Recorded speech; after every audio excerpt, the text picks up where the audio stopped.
Bueno, y seguimos con el programa porque dentro de estos personajes cuya vida es de cine, un ejemplo a seguir, como decíamos al principio del programa, un personaje distinto a los que hemos estado hablando hasta ahora, como decía, un personaje, un ejemplo a seguir por su constancia, por su ímpetu.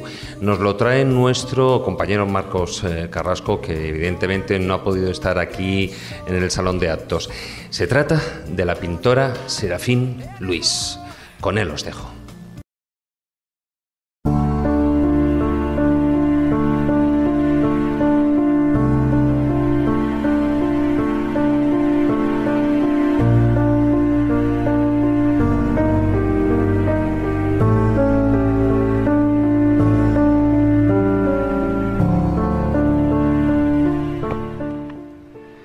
Hola amigos de la Escóbula.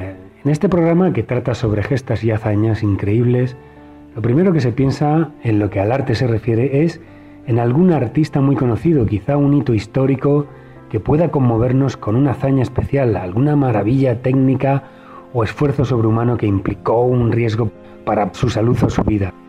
Pero esta vez la hazaña descomunal, la gesta grandiosa, proviene de una pintora humilde y sencilla, totalmente sumida en su pasión por pintar, autodidacta, analfabeta y que hacía las cosas a su manera. Su arte se podría encuadrar en lo que hoy denominamos pintura naif.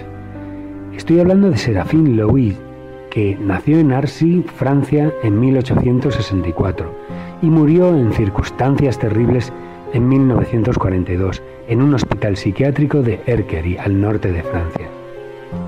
Su familia, de origen muy sencillo, eran obreros y campesinos. Serafín muy pronto se quedó huérfana de padre y madre. Tuvo que empezar a trabajar primero como pastora y luego, a partir de 1881, como asistenta en el convento de las Hermanas de la Providencia en Clermont. Más tarde, como criada en varias casas de la localidad de Senlis, al norte de Francia. Durante 12 tristes años, Serafín realiza sus tediosas labores de limpieza encerando pisos, lustrando muebles, a la vez que entonaba los cánticos religiosos aprendidos de las monjas, y todo ello teñido de una melancolía y dolor que se llevaba al hacinado cuartucho donde dormía. Solía salir al campo para disfrutar de la naturaleza, hablar con los árboles y abrazarlos. Allí, en su grandioso reducto de paz, siempre buscaba semillas y flores y escarbaba en el barro para obtener pigmentos con los que hacer sus pinturas. Cuando cocinaba de la carne cruda, extraía sangre que mezclaba con cera líquida. Esta la obtenía hurtándola de las velas de la iglesia. Vertía su cera líquida en frascos que utilizaba más tarde como aglutinante para los pigmentos naturales recolectados en el campo. Por aquel entonces, y con todos estos elementos que trituraba en un mortero de cocina, pintaba por las noches pequeños rectángulos de madera con imágenes de flores y plantas sin saber que podrían tener algún valor comercial.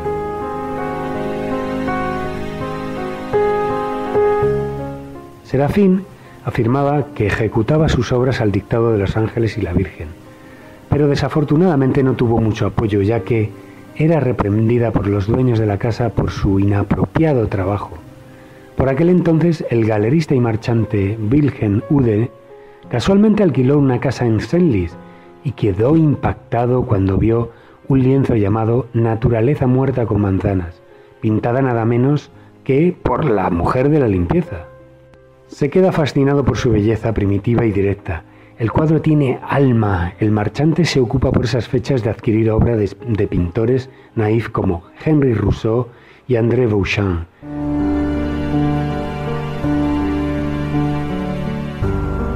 Wilhelm Ude, entusiasmado, compra casi todo lo que pinta Serafín. El marchante, cuando la ve arrodillada fregando en el suelo, la anima a que siga pintando y dice: «No puede pasarse la vida fregando cuando tiene oro en las manos». Serafín le responde: «Como decía Santa Teresa, vuélcate en tu trabajo y hallarás a Dios en las cacerolas». Este es el diálogo reproducido del largometraje titulado Serafín, del año 2008, una película galardonada con 7 premios César, incluyendo Mejor Película y Mejor Actriz, interpretada por Yolande Moreau, de origen belga.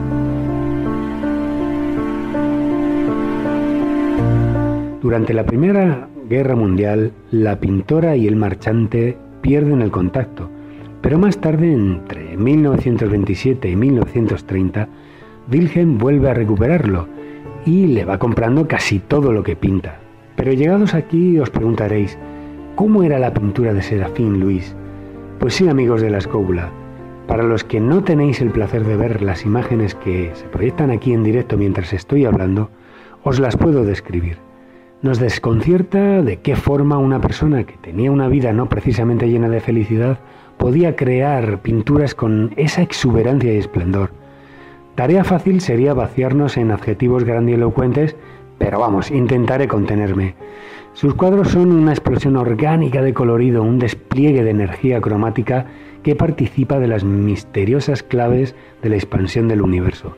Flores, hojas, tallos y frutas y un sinfín de elementos vegetales se expandían desde el centro del cuadro hacia sus extremos. Su arte trascendía lo puramente naif. Serafín percibía esas fuerzas cósmicas aplicadas a lo cotidiano en un bodegón de flores. Toda la tristeza de su humilde vida fue sanada con semejante creatividad, una inmensa labor en la que ella se entregaba espiritualmente. Su analfabetismo no fue obstáculo para poseer un conocimiento, es más, dio lugar a una inmensa sabiduría intuitiva en el terreno de lo artístico. Su forma de pintar consistía en extender grandes telas en el suelo y por la noche, a la luz de las velas, se dejaba inspirar por las entidades angélicas a las que esta increíble artista se entregaba. A principios de la década de los 30 del pasado siglo, Serafín Louis pinta con frenesí, ya que deseaba tener una exposición individual en París, aunque nunca se llegaría a realizar en vida.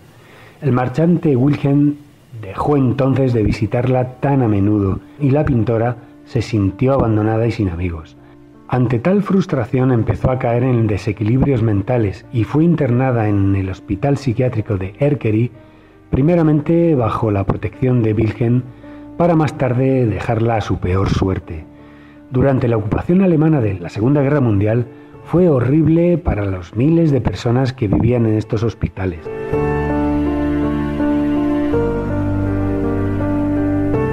En 1942 murió Serafín Louis en unas circunstancias desoladoras a causa de excesivas dosis de tranquilizantes y privación de alimentos. Fue enterrada en una fosa común. Serafín Louis se merece más que un taller del pintor en nuestro programa. Se merece el reconocimiento de haber sido la protagonista de una hazaña increíble, la de hacer vivir y sentir su arte ante toda la adversidad de su vida, sin medios materiales a su alcance, venciendo sus limitaciones en un mundo atroz enmarcado por 2 guerras mundiales. Todo ello lleno de un dolor y padecimiento, aspecto que su pintura, llena de frescura y con una luminosidad primigenia, no se hizo notar en lo más mínimo.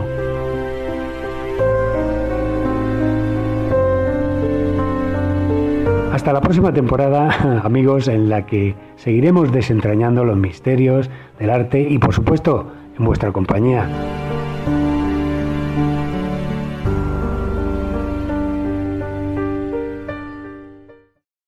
Y después de esa vida cinematográfica que tiene, Serafín Louis, vamos con un personaje verdaderamente del cine. Yo diría que es un clásico del cine. Es director, productor, guionista, actor. Muy buenas, don Manuel Berrocal. Muy buenas, ¿cómo estamos? Muy bien, estamos hablando del gran Roger Corman. Roger Corman, exactamente. Corman es un personaje que seguro que todos absolutamente conocéis su obra, aunque no lo sepáis. Si hoy, en el buen sentido de la palabra, o a lo mejor en el malo, según quien quiera, tenemos un cine muy concreto que nos viene de Estados Unidos, no nace en otro momento nada más que gracias a este señor, a Roger Corman. Porque él crea un cine que va dirigido por encima de todo al público. A un público juvenil muchas veces, que se caracteriza con un guión no excesivamente elaborado, donde lo importante es el valor de la música, el valor de la escena, es decir, lo que hoy en día estamos viendo en cualquier película que podemos estar viendo continuamente. Y todo ese cine nace de un señor que sin duda alguna cambia completamente lo que es la concepción del cine en Estados Unidos. Hombre, de hecho se convierte en cine de culto, ¿no? Hoy es considerado cine de culto casi todas sus películas. Hoy sí, antes no. Ya, claro. Evidentemente, claro, pero muchas de ellas ha sido por una cuestión de años, no por el valor cinematográfico de las mismas, hay que decirlo claro.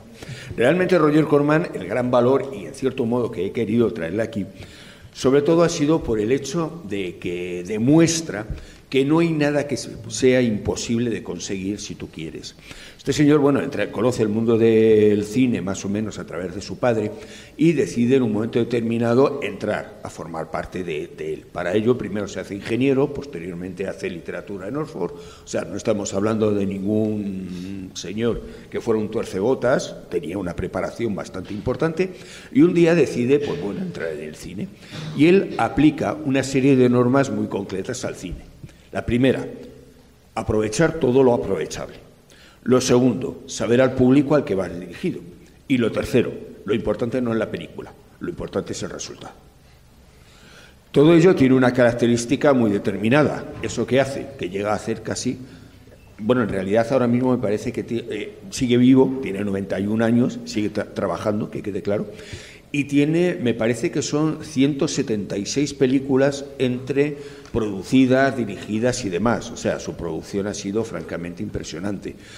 Se hizo famoso, sobre todo su trabajo, a través de una serie de películas que hizo basadas en los cuentos de Poe, La caída de la casa Usher, El Cuervo, es decir, toda una serie de películas muy concretas que les mete encima, porque él era un gran seguidor de Freud, y decide meter toda esa simbología de alguna manera secundaria en un momento determinado de todo lo que era el problema psicológico en esas películas que él hacía.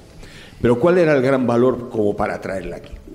Pues el gran valor es que este señor, pues bueno, pues tenía su característica muy concreta. Él no hacía películas, las hacía como churros. Podía hacer en un momento determinado, pues bueno, lo cierto es que en un año estaba a lo mejor haciendo 100, 120 películas, pero tenía la característica de que en un momento determinado él llegaba y cuando ya la productora con la que trabajaba le empezaba a bloquear porque económicamente no es que no fuera rentable, es que no podía mantener tal producción, él se crea su propia productora. Y el sistema era sencillo. Llegaba por la mañana y decidía, bueno, vamos a hacer tal película. Tal, no decidía una, decidía 3. Se levantaba por la mañana a las 6 de la mañana, él cargaba todo el material en el camión y si eran películas que aprovechaba en un momento determinado, las 3, pues en la playa, se llevaba y repartía el material. Parte en una parte de la playa, parte en otra y parte en otra. De tal manera que volvía al hotel, recogía a los actores y se los llevaba. Entonces llegaba a la altura del primer montaje y filmaba una serie de escenas.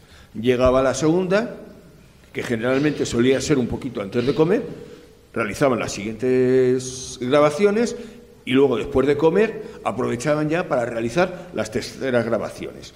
Y luego ya llevaba a los actores, técnicos y demás nuevamente al hotel, se volvía, cargaba otra vez él con todo el material en el camión y se lo llevaba.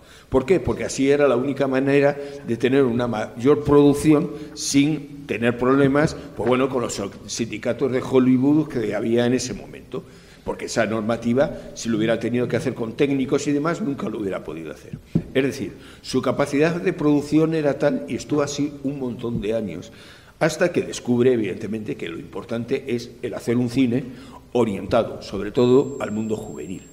Un mundo juvenil que en Estados Unidos llena autocines, llena cines, sobre todo de sesiones matinales, y todo ese cine, casi todo, lo hacía él. Porque era un cine... Hoy lo llamamos serie B, por decir algo. Entendamos, serie B no es un elemento despectivo, porque es que hoy lo utilizamos como un elemento despectivo. Serie B es que en España lo hemos tenido igual, porque existían la serie A y la serie B. Es decir, las grandes productoras hacían serie A, películas importantes, y luego en todos estos sitios tipo autocines, cines de barrio y demás y tal, que normalmente había doble sesión, se completaba con una segunda película que era esa serie B.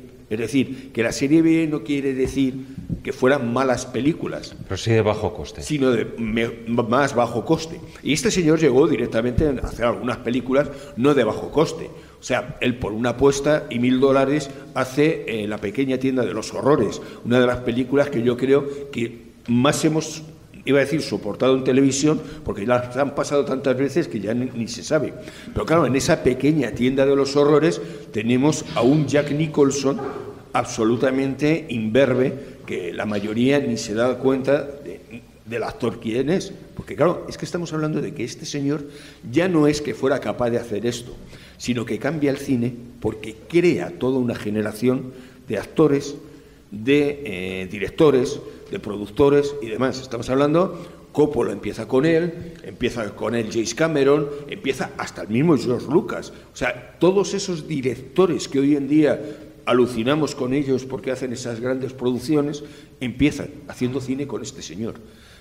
Tenemos actores como Robert De Niro, Jack Nicholson, o sea, actores que hoy en día son verdaderos mitos, empiezan haciendo películas con él. Productores, la mayoría de los grandes nombres de hoy en día, casi todas las productoras, empezaron con él. O sea, que estamos hablando de alguien que cambia completamente el cine. ¿Y para ello qué hace? Algo muy sencillo, ya os digo, aprovechar lo que hay. Y llega hasta el extremo de que aprovecha hasta películas que no eran suyas. Él hace en un momento determinado una cosa muy concreta. Se dedica a comprar, no derechos, porque claro, esas cosas no existían. Llegaba directamente, tenía, como quien dice, casi ojeadores en otros países. Llegaban, compraban una película, se la llevaba para allá, la remontaba, hacía lo que le venía en gana con ella, le cambiaba los diálogos y la sacaba como película propia. De Rusia llega a sacar, me parece que tiene, no sé si son 44 o 46 que tenga yo localizadas. Pero claro, eso no quiere decir nada. Japonesas ni os cuento las que llevan. Porque claro, Godzilla, realmente se conoce Godzilla, la película japonesa, por Roger Corman, por su versión, no por la original.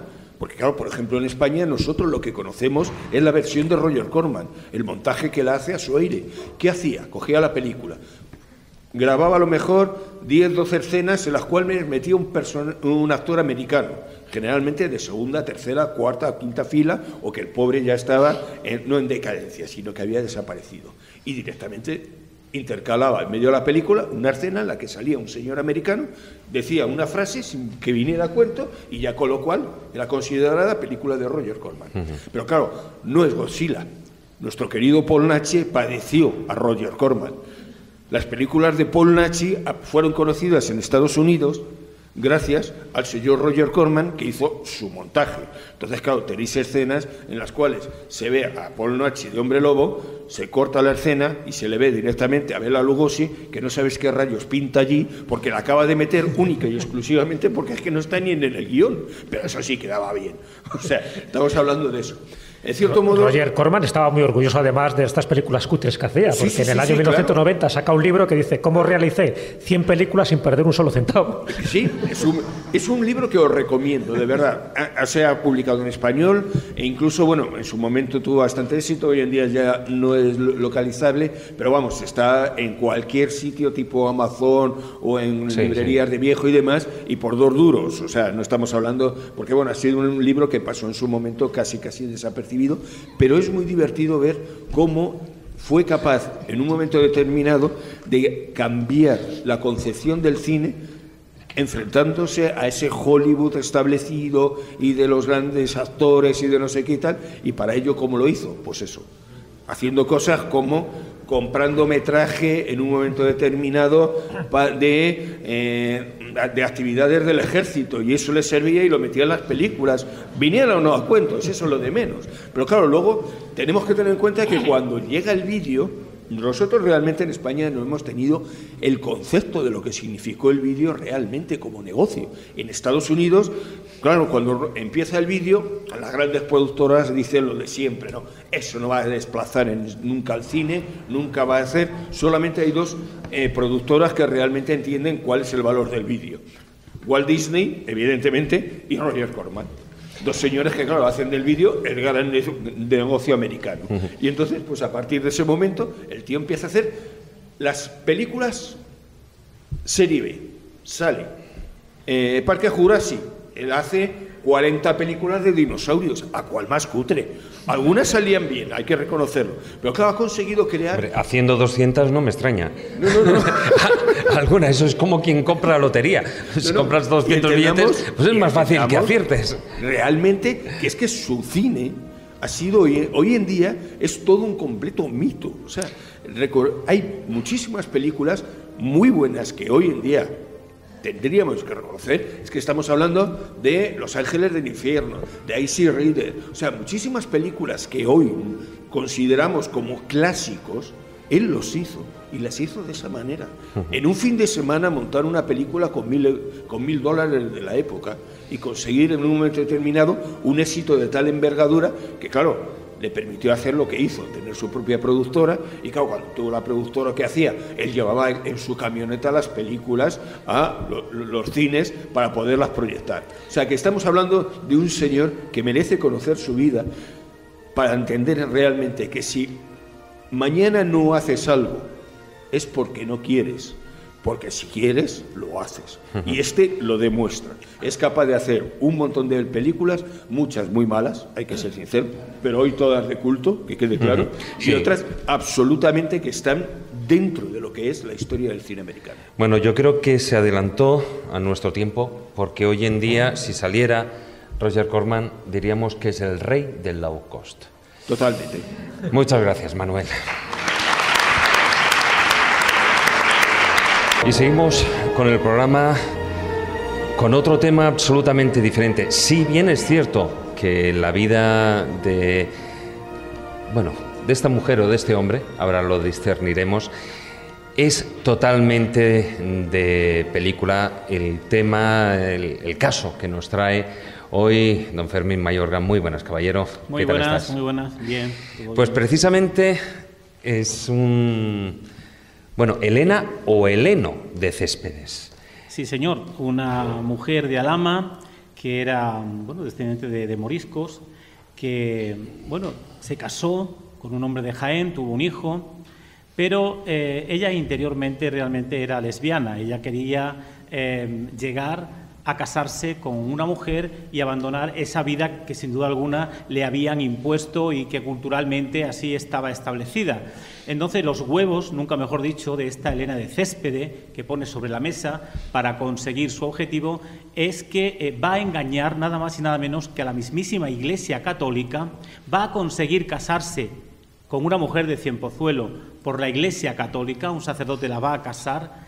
Ahora contaremos cómo fue el hecho, pero además va a conseguir en 1587 que le den el título de cirujano, porque lógicamente cuando llega a la corte ella se transforma en hombre, se transforma de una forma no solamente ya a nivel de vestuario, sino que como tenía las artes de saber perfectamente, pues cortar algunas partes de su cuerpo, ella, lo que son los pechos se los va no a cercenar totalmente, no se los va a cortar totalmente, pero a raíz de ahí lo que va a hacer también es su vagina se la va prácticamente casi a coser de tal manera que la van a ver determinados médicos de la corte, incluido algunos muy cercanos a Felipe II, y además no son capaces de ver en ningún momento esa parte femenina que algunos dicen que tiene, y que por lo tanto ese hombre que se ha casado en Ocaña con María Cañas, una mujer de Cienpozuelo,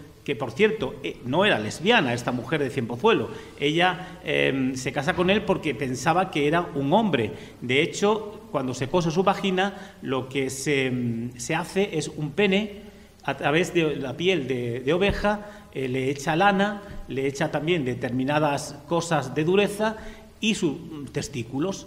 y según la mujer dice que, ella siente placer con este hombre, con Heleno. Lo cierto es que va pasando desapercibida, está casada con Helena de Céspede, con Heleno, nada más y nada menos que 14 meses, y una vecina que parece ser va a saber que es mujer, sobre todo por el tono de voz, y que el sacerdote además no se da cuenta, y el mismo Vaticano va a tener que intervenir para poder romper ese matrimonio eclesial que se ha hecho nada más y nada menos que en la fecha que hemos indicado, 1598, va a pasar lo siguiente. Cuando les han encara al sacerdote que ha casado a 2 mujeres en una iglesia, pues el hombre se pone las manos en la cabeza y dice, es imposible, si es Heleno de Céspedes el que ha venido a casarse con María de Cañas, esta mujer de Cienpozuelos. Bueno, pues aquí van a entrar los médicos para visualizar esa parte femenina de la mujer. Y inicialmente no ven absolutamente nada, ven un pene perfectamente hecho con sus testículos, intentan meter algún orificio en la parte de lo que se supone que es la vagina y no son capaces. Al final van a descubrir que realmente es una mujer porque unas matronas, unas parteras, son las que van a conseguir introducir, sobre todo una que desconfiaba bastante de ella, una vela, una pequeña vela, por el orificio de la vagina, y ahí se va a descubrir que Helena de Céspede, realmente es mujer. Pero antes, con esos huevos que dije anteriormente, consiguió casarse por ese lugar que estaba prohibido y vetado, y se la estaba jugando, lógicamente, con la Inquisición. En ese momento hay un proceso contra ella, a través de la Inquisición de Toledo, pero además engañó al protomedicato, porque al hacerse hombre, también les hizo creer que era cirujano. Cirujana era, desde luego, pero le dieron el título de cirujano como tal y así coló, con lo cual Helena de Céspedes se enfrenta no solamente ya ante la Inquisición por lo que estaba el hecho en sí que había cometido, que era un acto según la Inquisición de sodomía, sino además también con todo el protomedicato que se le echa encima para, de alguna forma, ir a favor de la Inquisición y que se ejecute, ¿no? Y en este caso que se quemase en la hoguera, porque la sodomía era castigada precisamente con ese delito. Ella va a luchar en todo momento para decir que todo lo que tiene es de nacimiento y que realmente era hermafrodita. El documento además te lo pone bien claro, el documento está en el Archivo Histórico Nacional y además... Sí, la gente está viendo ahí una fotografía precisamente de ese documento. Lo que sí que es curioso es que esta mujer consiguió ser... Ya no es que fuera cirujano, es que fue la primera mujer cirujano de la historia, porque estamos hablando del siglo XVI. Sí, en España, por supuesto, y se dice que de Europa también. Por lo tanto, estamos ante un caso realmente potente, por estas características que tiene, ¿no? Y por todas estas arterias donde el tema sexual, el tema médico, etcétera, etcétera, y también, como no, esa otra parte de gente que le interesa denunciar a alguien simplemente por joderle, ¿no? En definitiva. Y al final la mujer cae bajo la tela de araña del Santo Oficio de la Inquisición de Toledo, la van a detener cuando se descubre realmente que es mujer, y se las va a encerrar en las cárceles secretas del Santo Oficio, y a partir de ahí, en la plaza del Zocodover, en Toledo, se va a salir con el famoso San Benito que se le ponían a los sodomitas también, y va a subir al cadalso, y la sentencia que se le va a dar a Helena de Céspede, no así a su compañera, a su mujer casadera, porque ella no sabía que era realmente una mujer, no va a ser tampoco la de fuego, porque realmente a un sodomita en esas fechas se le quemaba directamente la hoguera. Va a ser benévola la Inquisición de Toledo para con ella, quizás también por lo que sabía de cirugía, y lo que va a hacer va a ser precisamente condenarla con 200 azotes, 100 por las calles de Toledo para que sirva de ejemplo al resto de la población, y otros 100 en su pueblo, en Alhama, también para que quede esa vergüenza pública de Helena de Céspede en su población. Va a regresar a las cárceles de Toledo y la van a poner a trabajar durante 10 años en determinados hospitales practicando ese ejercicio que tanto dominaba. Por lo tanto, aquí estamos ante un hecho, nunca mejor dicho, de una mujer que le puso un par, nunca mejor dicho, no solamente para conseguir su título de cirujana, sino también para doblegar la cerviz de la Iglesia Católica y casarse y ser la primera pareja homosexual, al menos en época de inicio de la edad contemporánea, moderna en este caso, y lo consiguió. Por lo tanto, hay que dar el ejemplo y, bueno, pues la historia de Elena de Céspedes, que me parece que es lo suficientemente interesante, no solamente para escribir novelas, sino también para hacer alguna que otra película que ya va haciendo falta. Sí, bueno, novela ya se escribió en su momento. Agustín Sánchez Vidal, exactamente, se publicó hace, me parece que fue en el 2010. Y película, pues no sé si había algún intento ya de conseguirlo. De todas maneras, está claro que cuanto menos es una historia muy interesante y que muchas gracias por habernosla traído aquí. Nada, un placer como siempre. Y ya que estamos hablando del tema científico y del tema médico, pues vamos a traer a otro personaje, aunque en este caso yo creo mucho más polémico, no por su persona, sino por lo que realmente hacía o por lo que él consideraba que había descubierto. Muy buenas, Carmen Fernández. Hola. ¿Qué tal? Yo no le llamaría polémico, yo simplemente diría excéntrico, yo creo. Excéntrico. Y un poquito pasado de rosca a la hora de hacer sus investigaciones. Bueno, pues un científico que sí, afirma descubrir el elixir de la eterna juventud. Sí, pero bueno, hay que remontarse un poco más atrás porque no fue la única cosa que hizo este señor de experimentar consigo mismo. Yo lo traía precisamente por eso, por ser un científico que no dudó en poner a prueba aquello que quería investigar en su propio cuerpo. Y de hecho es un médico importante del siglo XVIII-XIX y hay una enfermedad que lleva su nombre, la enfermedad de Brown-Séquard, por sus estudios en el sistema nervioso. Es una hemiparaplegia que te deja paralizado un lado y anestesia el otro, y él precisamente es el que descubre esos nervios cruzados, los nervios de la médula cruzados. Pero es más famoso por sus experimentos en otro campo. Como digo, nunca dudó eso. Él era de Mauricio, de la isla Mauricio, y en una epidemia de cólera ahí comenzó con sus propias experimentaciones, ¿no? Él pensaba, y se adelantó en 35 años al descubrimiento de las bacterias, que la enfermedad de cólera probablemente se transmitía de una persona a otra porque hubiera algún espécimen o algo en la sangre o en las aguas contaminadas por heces o demás. Ni corto ni perezoso, para demostrarlo, se comió el vómito de pacientes enfermos de cólera de las Islas Mauricio y efectivamente enfermó de cólera. Casi se va al otro barrio él solo porque para curarse de eso se metió una sobredosis de láudano que se quedó tiritando y lo tuvieron que despertar. Pero no solo eso, era hijo de su época, una época que todos os sonará el galvanismo, cuando estaban estudiando si aplicando corrientes eléctricas, por ejemplo, cuerpos de personas fallecidas se podían mover.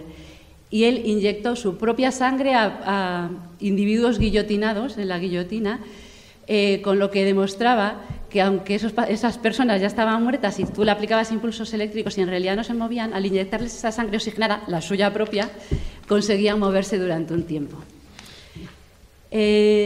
Y después hizo un descubrimiento, también se adelantó en su tiempo, se adelantó a los investigadores que descubrieron la adrenalina y la testosterona, estudiando y aquí viene la parte graciosa y por eso estaba aquí, las cápsulas suprarrenales. Él descubrió que si tú las estirpabas, los efectos de los productos que segregaban esas cápsulas suprarrenales cambiaban o la acción cambiaba. Y después estudió algo que estudiaba todo el mundo en aquella época, cómo podemos mantener la fuerza, el vigor, la vitalidad, cómo buscamos un elixir de la eterna juventud. Entonces él hizo su razonamiento. Dijo, esto de la vejez tiene que estar afectando, y en un programa que se llama No hay huevos había que hablar de huevos de verdad, de testículos. Dijo, pues esto es que aquí tienen un problema con los testículos en la vejez, porque los síntomas de fatiga u otros síntomas de la vejez se parecen a los que tienen los eunucos. Y entonces empezó a desarrollar sus elixires. Probaba extractos de testículos para inyectárselos a las personas que habían perdido su vitalidad sexual. Sugería el empleo de inyecciones de esperma también a pacientes o personas de edad avanzada para ver si conseguía estimularles en su actividad. Intentó hacer injertos testiculares en cobayas, en conejillos de Indias, aunque eso no funcionó.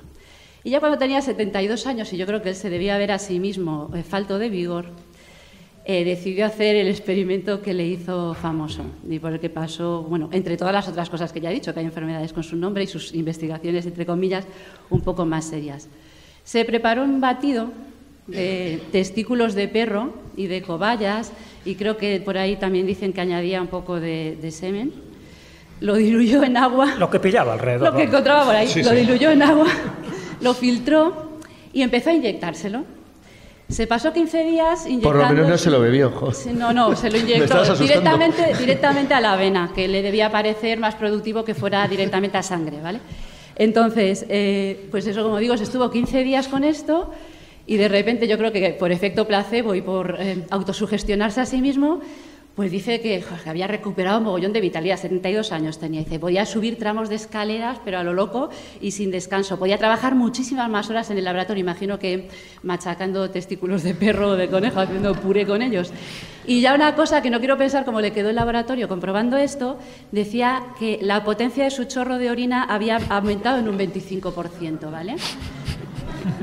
Pasados esos 15 días de maravillosos efectos vigorosos en eso su es cuerpo, un chorro. Eso es un chorro y no otra cosa.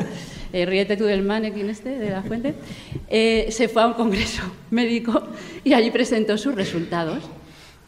Y sorprendentemente la gente estaba entusiasmada. Los periódicos no hacían más que hablar del elixir de la eterna juventud del doctor Brown-Séquard. De ser eficaz sería todo un descubrimiento. Tenía tantos pedidos que tuvo que contratar asistentes para hacer esos purés de testículos y tuvo que reducir la demanda y decir que solo podía suministrárselo a 1.200 médicos de toda Francia, ¿vale? No era una tontería, aunque esto en realidad no funciona y lo miramos a ojos del día de hoy y pensamos que estaba tarado el pobre, había gente famosa y por ahí se dice que personajes como Émile Zola, el novelista, se inyectó extracto de testicular de Brown y no solo él, sino también Pasteur, que se debía sentir mayor y quería seguir trabajando. Claro. ¿Trabajando a quién? El problema... estaba investigando Pasteur, oye, que estaba haciendo unas... y necesitaba trabajar todas esas horas en el laboratorio que Brown decía que podía trabajar.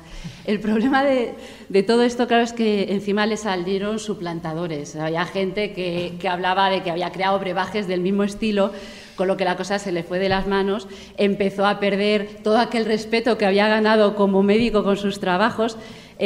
Bueno, los periódicos hablaban de las aberraciones seniles de Brown. Un escritor estadounidense decía, la idea esta del tratamiento de rejuvenecimiento es tan antigua como la estupidez, tan maligna como la superstición, tan cruel como la barbarie, es falsa en sus premisas, falsa en su lógica, falsa en su conclusión.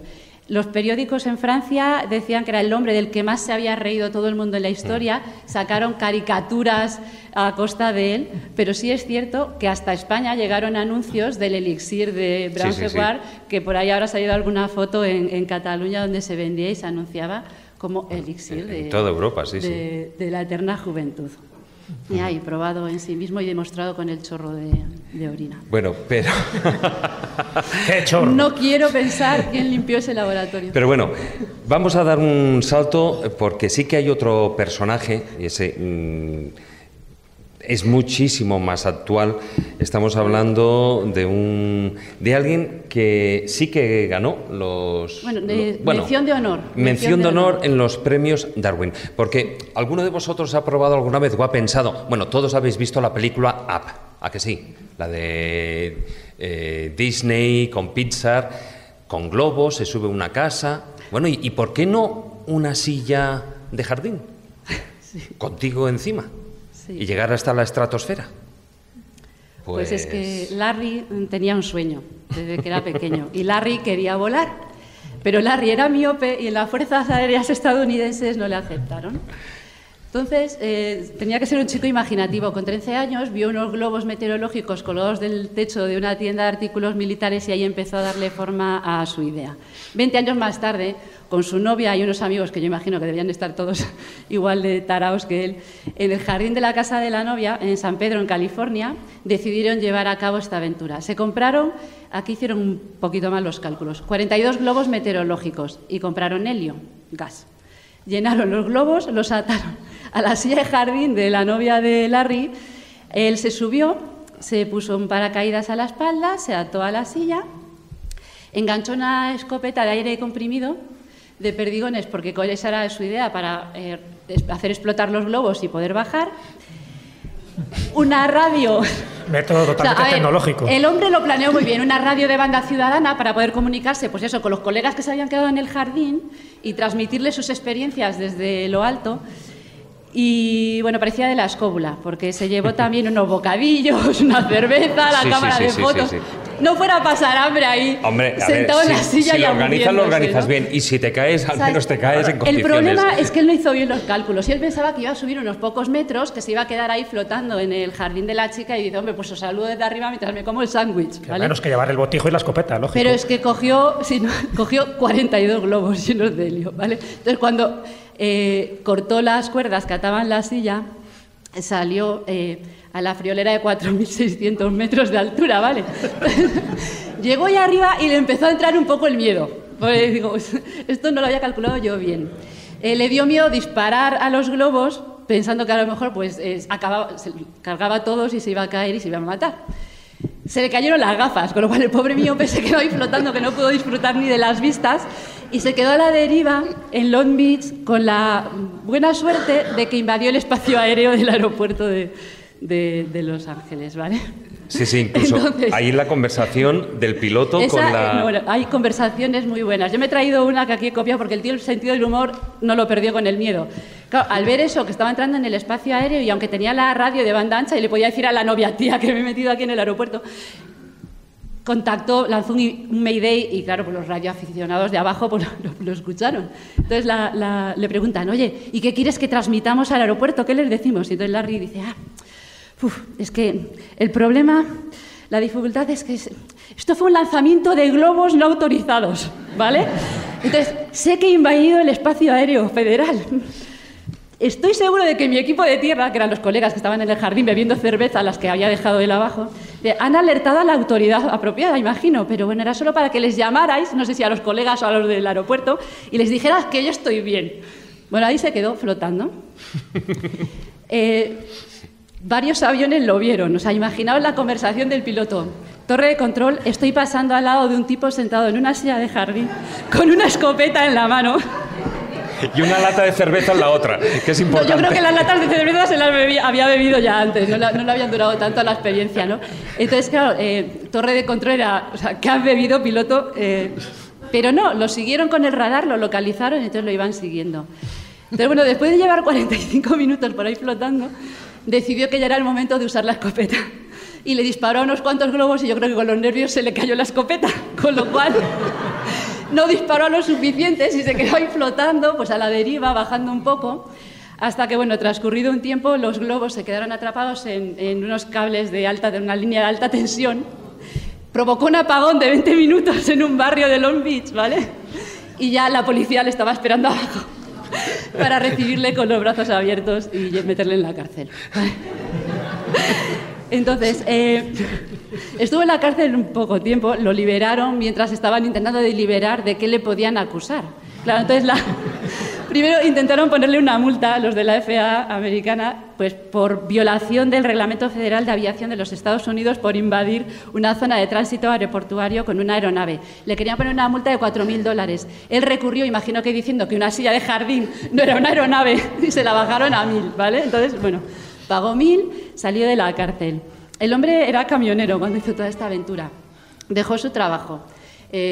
Pretendió dedicarse a ser orador motivacional, claro, esa aventura de haber sido capaz de subirse a 4.600 metros de altura y no haber muerto en el intento. Es por eso que no le dieron el premio Darwin, porque si no se lo hubieran hecho, le dieron solo la mención honorífica, por haber causado el apagón, haber distraído a los pilotos, etcétera, etcétera. Bueno, no le salió bien lo de orador motivacional. Tuvo sus minutos de fama, salió en varios programas de televisión, de la televisión americana, en el show de David Letterman, por ejemplo, que es uno de los más famosos. Le hizo un anuncio en Timex, la empresa de relojes americana, pero ya, o sea, se quedó en eso y en los premios Darwin. La historia, la verdad, que es un poco triste, el final es triste, porque empezó a trabajar como agente forestal en los bosques como voluntario, porque claro, no le pagaban, y a los 44 años decidió suicidarse. La historia acaba un poco mal. Yo no entiendo cómo una persona con ese empuje como para haberse lanzado, qué es lo que tenía que estar pasando por su cabeza cuando con 44 años en el Bosque Nacional de Los Ángeles decide suicidarse. Posiblemente pero ahí helio. Lo tenéis, no sé si has puesto el helio sería lo que le pasaría por la cabeza. Muchas gracias, Carmen. Y ahora es el turno de nuestra colaboradora, nuestra querida Marta San Mamet, que, como no, nos trae un interesante personaje desde su tumba en tumba. Se trata de Fernando Gallego Herrera. Tal vez alguno de vosotros lo conozcáis más como el ruso de Logroño. Hola, hola, hola, amiguitos y amiguitas escobuleros y escobuleras. A ver, este año en fin de temporada no puedo estar de cuerpo presente, de manera que lo vamos a hacer de cuerpo virtual, si todo acompaña y se puede pinchar el vídeo y ese tipo de cositas que ya sabéis que a veces los duendes nos juegan malas pasadas. Se acerca el verano, chiquillos, ¿qué es lo que tenemos? Pues nada, pues mucho descanso, mucho leer. Fíjate si tenéis libros maravillosos escobuleros para elegir y eso, y disfrutar y relajarnos y esas cosas que nos gustan. ¿Dónde os voy a mandar? Pues mira, yo os voy a recomendar que vayáis a Logroño. No solo por esa catedral tan chula, la de Santa María de la Redonda con sus torres gemelas barrocas, sino para el tema, ya sabéis, del comercio y el bebecio, es que es el chiquiteo. Logroño tiene una calle, que es una de las más chulas que conozco, que es la calle Laurel, con unas tapas y unos pinchitos, como por ejemplo, pues qué os diría, el cojonudo, el roto, el matrimonio. ¿Qué son? Pues iros para allá y os los sirven y con esos champiñones maravillosos, con un vinito de La Rioja, como no. Y por supuesto, ya sabéis que soy muy plasta y muy pesada y muy de tumbear. No salgáis de Logroño o de ninguna ciudad o ningún pueblecito del que vayáis sin haber visitado el cementerio. En este caso, pues mirar, es un cementerio sí muy curioso en cuanto que arañas un poquito. Una de las mayores curiosidades es que ahí vive una congregación de monjes, que son los hermanos Fosores de la Misericordia. Es una congregación muy pequeña, tan pequeña que realmente solo hay dos, una está en Guadix, otra está de Logroño, de muy poquitos hermanos, no superan la decena. Y bueno, pues ¿a qué se dedican? Pues a enterrar. O sea, es la realidad, se dedican a ayudar al tránsito de la verdadera vida. No hay nuevas incorporaciones, no están surgiendo nuevas vocaciones y bueno, pues según decía el superior el otro día, pues decía, pues oye, cuando se muera el último, pues que apague la luz y fin. Bueno, ya sabéis esta estoicidad, ¿no? De los monjes. Vale, ¿qué llama la atención? Pues una tumba que es que en el momento que la ves no se te olvida porque es única en España. Porque desde luego es peculiar, es estrambótica, es una mezcla de modernismo, neoegipcio y bueno, mil historias. Y sobre todo porque el que levanta esa tumba es el propio que fallece. Y eso de verdad, que fijaos que yo me he recorrido panteones y cementerios y es raro. Este tipo de tumbas tan hechas en casa además, porque este hombre la construye en su propia casa y luego la traslada y bueno. Pero ¿quién es? O sea, ¿de quién estamos hablando? Pues estamos hablando no solamente de un hombre que decide hacerse una tumba, algo curiosa, no, estamos hablando de una gran persona, uno de estos genios olvidados que ya sabéis que en la escóbula reivindicamos muchísimo todas estas personalidades que se han olvidado o simplemente que no se han conocido realmente, no es que se hayan olvidado, es que no se han conocido. Estamos hablando de Fernando Gallego Herrera.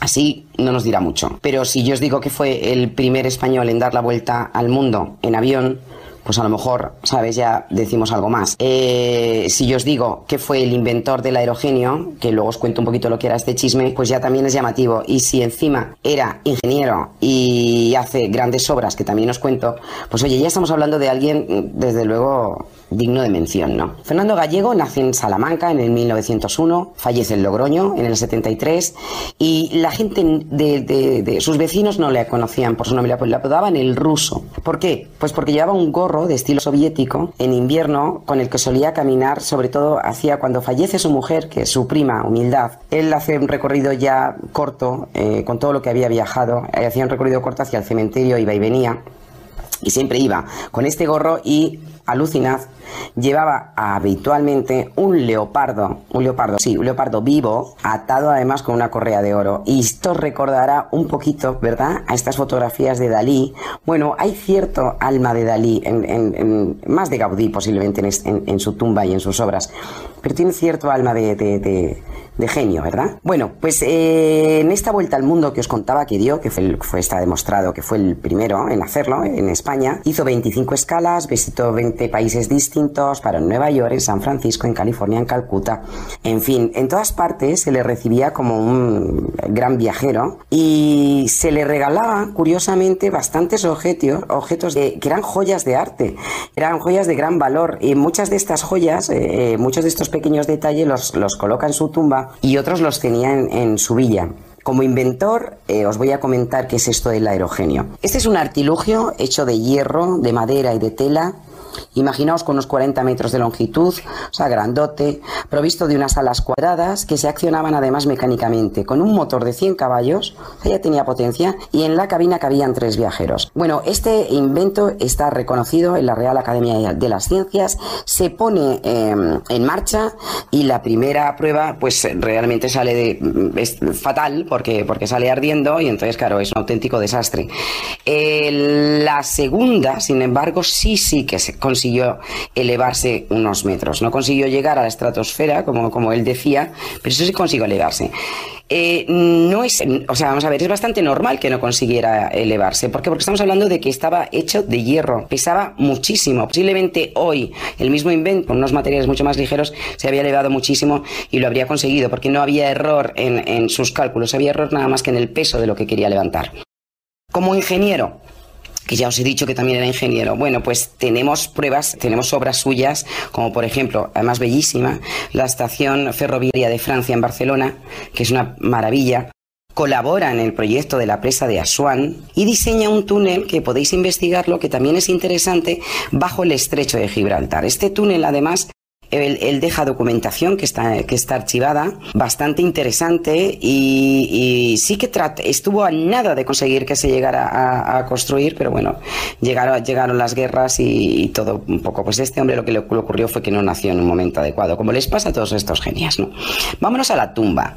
Bueno, cuando yo la visito, la verdad es que hace bastantes años, a mí me llama la atención que, aparte de los materiales y de lo extraño de la composición, pues está cayendo a pedazos. Entonces había colocado estas vallas, que ya sabéis que bueno, somos muy dados a poner vallas, y ya está, y ahí las vallas van envejeciendo al mismo ritmo que la obra, que se está cayendo, y ahí estaba, no se distinguían apenas cosas, estaba muy sucia, desde luego brillar, bueno, pues brillaba relativamente. Es una obra de Gallego bastante peculiar. Si os dais cuenta, tiene un aire modernista, tiene toques neoegipcios, pues posiblemente por toda su estancia en estos países, y tiene lo que sí que se ve en él, que era un hombre muy culto y con un gran sentido de la trascendencia, porque vais a ver muchas teselas, las pongo aquí un poquito más aumentadas, y todos son poemas a su madre, poemas a su mujer, a la que adoraba, porque todo está refiriéndose constantemente a su querida humildad. Hay partes que se refieren a Logroño, se reivindica a sí mismo como el inventor del aerogenio, ya que le defenestraron bastante, ¿no? ya en vida, y está construida con materiales que él va cogiendo de todos sus viajes. Una curiosidad es que él solía llevarse también tierra de España y la iba dejando en estas ciudades, que, ¿sabes?, de una manera muy simbólica, la iba dejando en estas ciudades en las que aterrizaba. Lo bonito de esta historia, de esta tumba, es que hace unos 3 años, pues también es noticiable que el ayuntamiento de repente ya un poco hace oídos de las quejas y la reconstruye y la rehabilita. Y estaba hablando estos días con su arquitecta, con quien ha llevado a cabo todas las obras, y hemos visto, claro, me he quedado maravillada, me ha mandado estas fotografías que también veis vosotros. Claro, el resultado es magnífico. Tuvieron mucho problema porque Fernando Gallego tenía mucho cuidado en que las teselas que veis aquí, estas placas, se las hicieran en Sevilla, en una esta de ceramistas muy reconocida, que ya ha cerrado, y entonces volver otra vez a sacar estos tonos, los mismos colores, con las mismas propiedades, pues ha sido complicado. También estaba cayendo en su cimentación. Vamos a ver, que ha sido una obra de más de 40.000 euros y que se agradece que los ayuntamientos, por supuesto, desde aquí va mi enhorabuena y mi aplauso, tomen medidas y todo nuestro patrimonio que está intramuros pues también se preserve. Bueno, esperar, que mira, vamos a acabar con esto, que estos versos tan maravillosos de nuestro inventor, que veis que pone el mio alto fattore aquí en esta esquina al lado de esos leones, que siempre son un simbolismo de la vigilancia de los leones, que siempre vigilan las almas y protegen del mal. Bueno, pues estos versos están sacados de la Puerta del Infierno de la Divina Comedia, y corresponden al momento en el que las puertas del infierno se dirigen al poeta y le dicen que pierdan toda esperanza a aquellos que las atraviesan. Y dice: Justitiamos il mio alto fattore, facemi la divina potestate, la somma sapienza il mio amore. Bueno, en fin, que me pongo italiana y me sale mal. Que os mando un abrazo muy grande y que os cuidéis, que os queremos a la vuelta, por supuesto. Chao, chao. Bueno, y muchos de vosotros os preguntáis, ¿y va a terminar ya el programa? ¿Y Juan Ignacio Maese no va a cantar? Pues yo la verdad lo prometo, he intentado que fuera así. Pero no. Ya lo tenemos, guitarra en ristre, porque no puede haber una despedida de esta quinta temporada sin que Maese rasque un poquitín las cuerdas, ¿no? Bueno, y como hablábamos de Guzmán el Bueno, pues un pequeño romance sobre Guzmán el Bueno, que no nos queda tiempo para mucho más. Así que ahí va. Y encuentro a lo que decía de su hijo degollar, que él daría el cuchillo para verlo de matar. Y si tuviese otros hijos con la misma voluntad, diciendo esto Alfonso Pérez, un cuchillo fue a tomar y echóle por cima del muro que cayese en el Real. Y el infante con gran ira mandó el cuchillo tomar, y allí a la vista de su padre le mandara degollar, le mandara degollar, le mandara degollar. Como no, con esta música, un Viva la Vida, despedimos esta quinta temporada, el último programa de la quinta temporada. Jesús. Pues yo creo que ha sido un broche de oro precioso, preciso, con tantos escobuleros, tantos queridos amigos que se han acercado aquí y con un programa muy especial, como mandaban los cánones, hecho con todo el amor y con un par. Sí, con un par. Bueno, Maese... Pues nada. Nos veremos este veranito, por supuesto. Hay que preparar muchas cosas. Hasta el mes de septiembre y que os vaya muy bien el verano. Don Miguel Salas. Hasta septiembre ya, ¿no? Hasta septiembre, bueno. Feliz verano. A ti te voy a dar cursos y cosas para el verano, deberes para el verano. Sí, yo soy profe, no trabajo en verano, lo siento. Bueno, ya veremos. Manuel Berrocal. Hasta prontito ya, porque los meses pasan volando. Pues nada, que tengáis buen verano y en septiembre nos volveremos a oír. Y a ver, espera. Vale.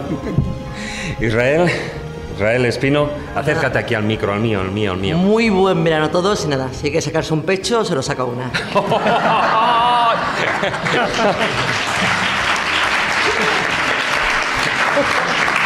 Eso es jugar con ventaja. Carmen Fernández. Pues muy buen verano a todos. Yo no me voy a dedicar a experimentar como hizo Charles. Lo de los globos todavía no lo sé, ya os lo cuento en septiembre.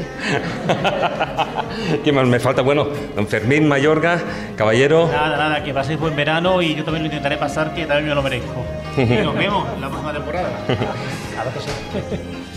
Don Guillermo Díaz, ahí, siéntate. Su señoría, siéntese. Vamos a ver, acordaos de medir los pises al principio del verano y a dónde llegáis al final, ¿vale? Feliz verano a todos. Lo ha estado meditando, ¿eh? Lo ha estado meditando.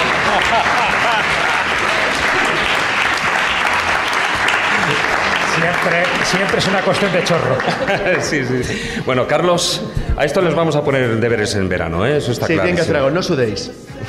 Sí, sobre todo, intentar no sudar, ¿no?